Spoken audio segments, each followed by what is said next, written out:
Bonjour à toutes, bonjour à tous, bienvenue sur Ambient Discovery, le podcast qui parle d'ambiance et de tous ces genres dérivés comme par exemple la New Age, le drone, le néoclassique, etc. Je suis Alexandre, je suis producteur de musique ambiante sous mon pseudo Le Code et je suis le créateur du label ambiante Mare Nostrum. Toutes les semaines, je vous emmène à la découverte d'artistes qui évoluent dans le milieu de l'ambiante à travers une track fraîchement sortie. Et puis tous les mois, j'invite un artiste en interview pour mieux le connaître en profondeur. Alors avant d'attaquer l'épisode de cette semaine, j'aimerais m'arrêter sur un commentaire reçu la semaine passée sur Apple Podcast et posté par Jean-Louis Nice Life et qui dit ceci. Gars, j'adore ta démarche, je te suis et suis moi-même adoré de l'ambiance. Mais je me dois une petite remarque, l'exercice n'est pas facile mais cool, prends le temps, lentement sur le phrasé. Planons ensemble, force à toi. Alors, merci beaucoup Jean-Louis pour ta note de 5 sur 5 malgré la remarque que tu fais et pour justement tes remarques constructives. Alors, c'est tout à fait vrai. J'avais déjà remarqué que je parlais peut-être un peu vite, un peu même beaucoup trop vite. Des fois, je pense que je bouffe des mots, je bute sur des choses. Ça ne doit pas être facile à l'écoute. Je m'en excuse vraiment, je suis désolé. J'avoue que je faisais du podcast auparavant avec quelqu'un, donc il y avait un espèce de discussion. C'était beaucoup plus simple. Là, quand on est en solo, on est un peu renvoyé à soi-même. C'est difficile de trouver la bonne formule, la bonne intonation, comment se placer, comment placer sa voix et son débit. Alors, promis, je vais m'améliorer, je vais parler peut-être plus posément.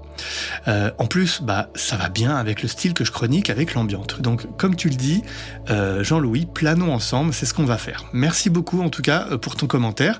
Et puis, vous aussi, n'hésitez pas à laisser des commentaires avec vos notes et vos remarques, pourvu que ce soit aussi constructif que Jean-Louis et que ça fasse avancer le podcast. Allez, première découverte de cette semaine.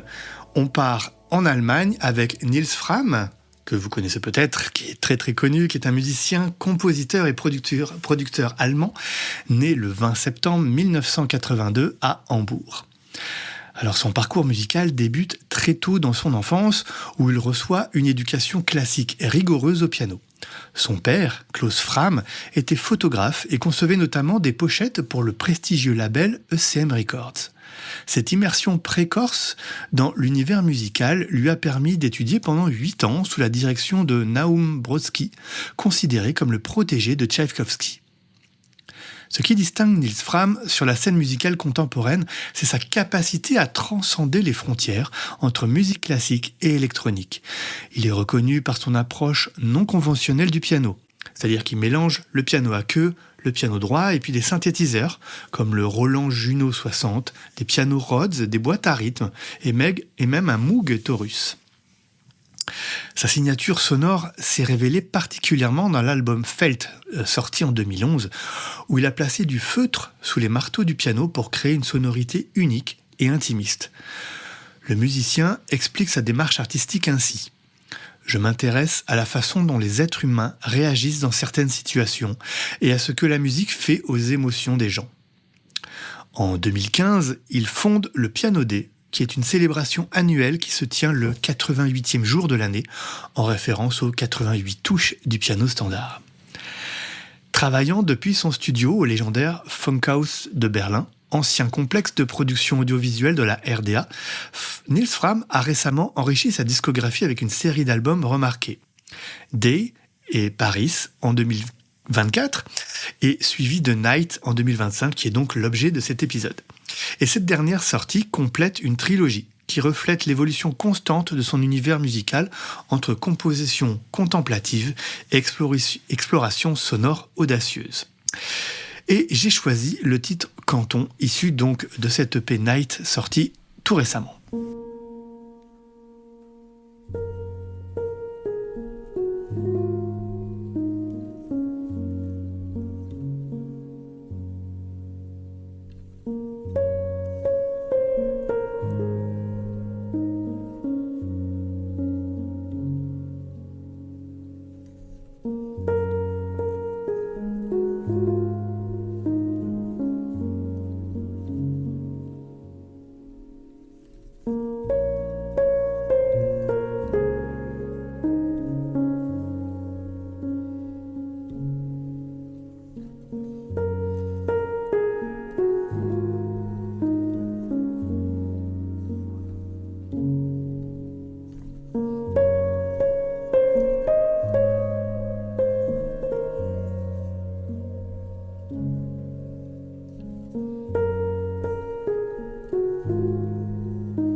Alors Nils Fram, c'est un artiste qu'on a découvert, je pense, oui, avec Felt, avec son album, peut-être un peu plus tard pour moi. C'est un artiste que j'ai vu en concert en compagnie de mon amie Anne, il y a maintenant quelques années, en fin d'une année en fait. C'était notre sortie de fin d'année à tous les deux. Ça avait été une expérience absolument incroyable. On était allés à Genève et il était là tout seul sur scène avec ses pianos, ses instruments acoustiques, mais aussi ses synthés, tout un fatras d'instruments. Comment il s'y retrouve là-dedans ? Je ne sais pas. J'avais peur que ce soit un peu froid, qu'il ne communique pas trop avec le public, mais au contraire, il avait été très présent, il faisait des blagues en anglais, et puis à un moment il nous a demandé d'imiter des cris d'animaux comme ça. Il avait mis des micros qui pointaient vers le public et on s'est tous mis à faire le cochon, à crier, donc c'était super bizarre. On était en plein dans sa tournée de son album Music for Animals. Et puis ça s'est arrêté. Il a commencé à jouer un morceau et puis à un moment donné il a poussé un petit peu cet enregistrement qu'il venait de faire avec nous. Avec les effets et tout ça s'est complètement imbriqué dans la musique. C'était assez incroyable comme expérience. Donc si vous avez l'occasion d'aller voir Nils Fram en concert, n'hésitez pas, c'est une super expérience. Allez, deuxième découverte de la semaine, on part à la rencontre de Au-Chord, qui est le projet musical du producteur Andrei Terekov, basé à Malaga en Espagne, et qui explore les limites subtiles de l'émotion et du son du monde environnant. Son approche est ancrée dans un désir de capturer l'instant, une connexion entre les états intérieurs et les textures sonores de l'environnement extérieur. Des pads éthérés, des percussions texturées construites à partir de field recording et des éléments de dub techno s'unissent pour façonner un paysage sonore qui ouvre un portail vers une autre dimension. Alors voici ce qu'il dit de cet album. Ce premier album, qu'Au-Chord qualifie d'ambient dub, est publié d'abord sur une cassette blanche dans un étui mince avec une superbe illustration et un design d'Ilo Vutu. L'album est sorti sur Tixo Records, un label indépendant fondé par Dima Kibosh et qui se consacre à la musique atmosphérique et profonde et à l'expression artistique. Sa vision et son travail de curation ont joué un rôle déterminant dans la réalisation de ce projet. Cet album a été conçu pour attirer l'attention sur la pollution de l'environnement et la destruction de la nature. L'empreinte carbone est un terme utilisé pour décrire l'impact d'un individu ou d'une organisation sur l'environnement, mesuré par la quantité d'émissions de gaz à effet de serre, principalement le CO2. Et dans le monde d'aujourd'hui, une empreinte carbone globale est inévitable, mais nous pouvons prendre des mesures pour la compenser. Par exemple, la plantation d'arbres est un moyen efficace d'y parvenir. Les arbres absorbent naturellement le dioxyde de carbone de l'atmosphère et libèrent de l'oxygène en retour. Alors, en achetant la cassette, vous soutenez la préservation de l'environnement et la santé de notre planète, puisque 50% des recettes des ventes de cette cassette iront à la plantation d'arbres. Et pour cette sortie, j'ai choisi Oxygène.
Alors ici, on est sur quelque chose d'un peu plus électronique, peut-être un petit peu plus répétitif aussi. Euh, Peut-être que vous ne connaissez pas le style dub techno. Pour moi, c'est un style sur lequel je suis très très familier, puisque avant de créer le label Mare Nostrum, j'avais un label de dub techno qui s'appelait Apnea. Et en tant que le code, au début, j'évoluais dans ce genre. Pour moi, la dub techno et l'ambiance sont assez liées. Ça s'est fait. La transition s'est faite assez naturellement. On commence par la dub techno, peut-être si on vient par là, et puis on s'intéresse toujours à ces pads éthérés, à ces sons très réverbérés, avec beaucoup de delay, et naturellement, on atterrit sur l'ambiante. C'est ce qui s'est passé en tout cas pour moi, c'est pour ça que j'ai créé Mare Nostrum, c'est pour ça que après je me suis consacré à l'ambiance sous le code. Donc là, on ressent un peu l'atmosphère des deux mondes, et c'est plutôt bien fait, bien qu'il n'y ait pas de cordes. Vraiment, il y a les accords dub techno d'un son très particulier qui, dans cette track, ne sont pas présentes, mais sur d'autres tracks de cet album, ils sont présents, il les a utilisés, donc n'hésitez pas à écouter l'album dans sa totalité, et voilà, vous me direz peut-être dans les commentaires ce que vous pensez de ce style. Troisième découverte de la semaine, maintenant parue sur le label Echoes in the Valley. On part à la rencontre de Eternal Meadows et de son EP Fernshade Rome. Alors, j'ai pas trouvé beaucoup d'éléments sur l'artiste en lui-même, mais ce qu'il dit sur cette EP parle déjà de lui-même. Fernshade Rome est né d'un temps passé à randonner dans un endroit sauvage et tranquille, de vieilles forêts grimpant le long de collines brumeuses, s'étalant sur des parcelles d'herbe où le vent souffle librement. Il s'agit de promenades, celles où l'on se trouve sous des arbres si grands qu'ils masquent la moitié du ciel, leur écorce captant les premières lueurs du matin, une rivière marmonnant quelque part à proximité, le brouillard encore suspendu au-dessus d'elle et les oiseaux gazouillant à mesure que le jour s'éteint. Les fougères effleurent les jambes, la mousse s'accroche à tout et on a l'impression que le sol est vivant sous les pieds. Et voici ce qu'il dit plus précisément sur le message qu'il a voulu faire passer. Je voulais que les morceaux soient doux, faciles à écouter, comme si on s'asseyait après une longue journée et qu'on réfléchissait. Ce n'est pas bruyant ou précipité, c'est plus comme le calme que l'on ressent dehors, mélangé à l'envie de se souvenir de ce que l'on a ressenti. J'espère que c'est quelque chose que l'on peut mettre et se laisser aller à un endroit qui ne se soucie pas des horloges ou du bruit. Et j'ai choisi le titre phare de cette EP, Fernshade Rome. Bonne écoute.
Et pour cette quatrième track, cette quatrième découverte de la semaine, à nouveau un peu d'autopromotion qui est sorti sur le label, donc Mare Nostrum, mon label, et je vais un petit peu radoter puisque ici on va parler d'Edoardo Gastaldi, que j'ai déjà chroniqué sur le premier épisode de ce podcast.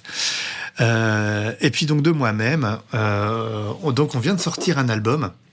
Donc Edoardo Gastaldi, je vous l'avais déjà présenté, il avait sorti un superbe album avec Jay Breyer il y a quelques semaines, et le voilà de retour avec moi pour donc un nouvel album qui s'appelle donc The Sleeping Oceans Volume 1. Alors, c'est un album un peu spécial pour nous deux. En fait, je pense que cet album il souligne une amitié virtuelle qu'on a depuis plusieurs années. On se comprend vite l'un et l'autre dans la composition des chansons, on se comprend tout court. Mentalement, en fait, on se ressemble un peu comme tout le monde. On passe par des phases un peu de noirceur, un peu de pas de dépression, mais un peu des moments un peu compliqués mentalement. Et lui et moi, on est toujours l'un ou l'autre là pour se soutenir, en fait. Donc, je pense que cet album, c'est tout ça qui a été mis dedans, c'est cette amitié, c'est cette facilité à se comprendre et à se soutenir. Alors, il reprend les 4 tracks qu'on a composées ensemble depuis les 2 ou 3 ans, qui sont toutes sorties sur le label Mare Nostrum, et puis ça correspond un peu à une sorte de best-of, en fait. Et puis, on a créé 3 reworks spécialement pour l'occasion, et puis je voulais spécialement vous en faire découvrir un qui est Memory Loss. Bonne écoute.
Alors, chose un peu marrante, c'est que ce projet devait s'appeler complètement autrement et devait pas forcément reprendre les tracks qu'on avait fait par le passé, ça s'est fait un peu après. En fait, le projet devait s'appeler I Haven't Forgotten You, En français, je ne t'ai pas oublié. En fait, ça vient d'un email que j'ai écrit à Eduardo. On s'était envoyé des pistes pour pouvoir travailler.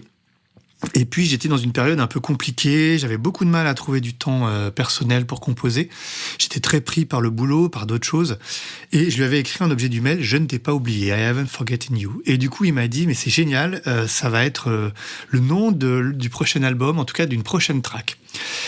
Et puis le temps a passé, on n'a pas trop eu le temps de s'en occuper, donc je pense que ce titre est dans un coin de notre tête, et ce sera certainement le titre de notre prochaine collaboration, parce que cette petite histoire, je trouve, reflète bien ce qu'on vit en tant qu'artiste, c'est-à-dire qu'on n'a pas le temps, mais on a quelqu'un en face de nous qui est patient, qui comprend en fait ce manque de disponibilité, et donc qui n'hésite pas à attendre et à être là quand l'autre personne est là. Et je pense qu'avec Eduardo Gastaldi, c'est exactement comme ça qu'on fonctionne.